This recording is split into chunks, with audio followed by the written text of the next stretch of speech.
Group C का जो परिणाम हरियाणा स्टाफ सिलेक्शन कमीशन ने निकाला, इस पर प्रदेश के उम्मीदवारों ने भेदभाव का आरोप लगाया है। उम्मीदवारों का आरोप है कि उनकी बात को सुना नहीं जा रहा, इस वजह से अब उन्हें धरने पर बैठना पड़ रहा है। रात 11:50 पर उम्मीदवार बोर्ड के कार्यालय के बाहर बैठे हुए थे। सर्दी में भी वह मौके पर डटे हुए थे। उनका कहना है कि उनके साथ अन्याय हो रहा है और वह इस अन्याय का विरोध यहाँ बैठकर कर रहे हैं।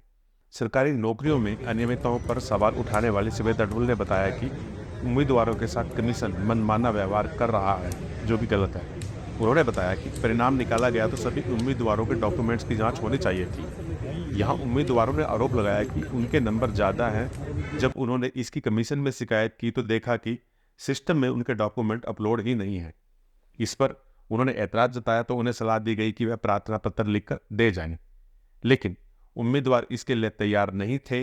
उन्होंने कहा कि ऐसा आखिर हो कैसे सकता है कि उनके प्रमाण पत्र अपलोड ही नहीं हैं और प्रमाण पत्र अपलोड न होना किसी न किसी गड़बड़ी की ओर इशारा कर रहा है। उम्मीदवारों ने आरोप लगाया कमीशन के अधिकारियों की बात नहीं सुन रहे। इसके विरोध में रात में ही उम्मीदवारों ने कमीशन के पंचकूला दफ्तर के सामने धरना दे दिया। रात में जब ठंड लगने लगी तो उम्मीदवारों ने धरना स्थल पर ही आग जलाकर सर्दी से राहत पाने की कोशिश की। युवाओं ने बताया कि उनकी सुनवाई नहीं हो रही है। उन्हें इस बात का डर सता रहा है कि जब उनकी बात को सुने बिना ही चुने गए उम्मीदवारों को ज्वाइनिंग दे दी जाएगी। उन्होंने आरोप लगाया कि इस भर्ती में किसी न किसी स्तर पर गड़बड़ी हुई है, इसके चलते ही अब उनकी बात को सुना नहीं जा रहा।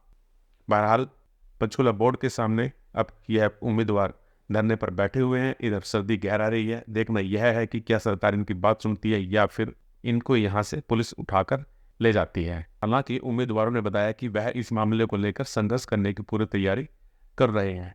उन्होंने बताया कि सभी उम्मीदवार पैसा इकट्ठा कर रहे हैं जिससे इस मामले को कोर्ट में और सड़क पर उठाया जाए।